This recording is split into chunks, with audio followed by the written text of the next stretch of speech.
Simple है, ये new commerce के लिए।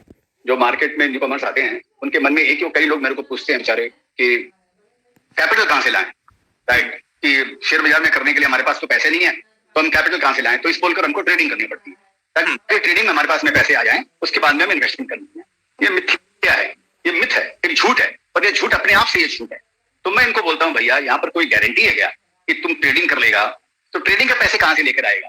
ट्रेडिंग में भी तो कुछ मार्जिन देना पड़ेगा, 25-30% तो मार्जिन देना पड़ेगा। एमटीएम कल दूसरे दिन आपको एमटीएम देना पड़ेगा, आपको वो पैसे कहां से लाओगे? तो जहां से वो पैसे लेकर आ रहे हो वही पैसा तुम ट्रेडिंग में लगा सकते हो। लेकिन लोगों को यह समझ में नहीं आता है, उनको लगता है कि भाई ट्रेडिंग के पैसे, ट्रेडिंग करके हम इन्वेस्टमेंट के लिए पैसे लेके आएंगे, तो वो अपने आप ये छलावा है। तो मैं उनको बोलता हूं कि देखो, पैसे दो तरीके से सेव हो सकते हैं और दो तरीके से इन्वेस्टमेंट का जो कॉर्पस है वो इकट्ठा किया जा सकता है।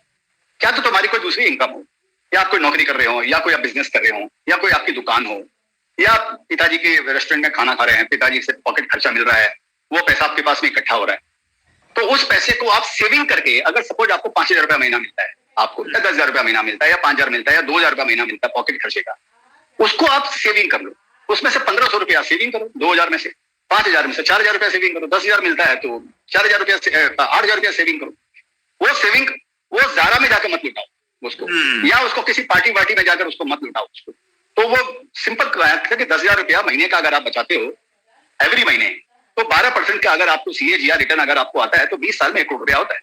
तो अगर आप 20 साल की उम्र से ये काम करना चालू करते हो तो 40 साल में 1 करोड़ रुपया आपके पास में हो सकता है। उसको आप 10,000 से मल्टीप्लाई कर सकते हो, 10,000 रुपया एवरी मंथ।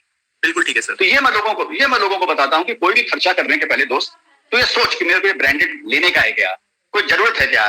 जो पर्स 500 रुपए में मिलता है, एक वो वैसा ही पर्स समझिए आपको 40,000 में भी मिलता है, 1 लाख में भी मिलता है, तो क्या जरूरत है किसी को लेकर वैसा पर्स लेने की? एक चीज ध्यान रखना चाहिए लाइफ के अंदर में, एक सेइंग है, either you can have a lavish young age और you can have a lavish old age. तो आपको पैसा कब सेविंग करना, और ओल्ड एज के अंदर में पैसे की जरूरत ज्यादा पड़ती है, तो और इन्फ्लेशन भी तब तक बढ़ जाता है। तो इस बोल के मैं लोगों को बोलता हूँ कि खर्चा करने के पहले सोचो कि क्या ये जरूरी है क्या, या अगर आप कर रहे हो तो कितना बड़ा 20 साल का कितना बड़ा पेड़ का आप फ्रूट्स आज खा रहे हो, पेड़ की तने को खा रहे हो, पेड़ की जड़ को खा रहे हो, जो फ्रूट दे सकता है आपको लाइफ लॉन्ग। उस बोलकर ये बोला गया था।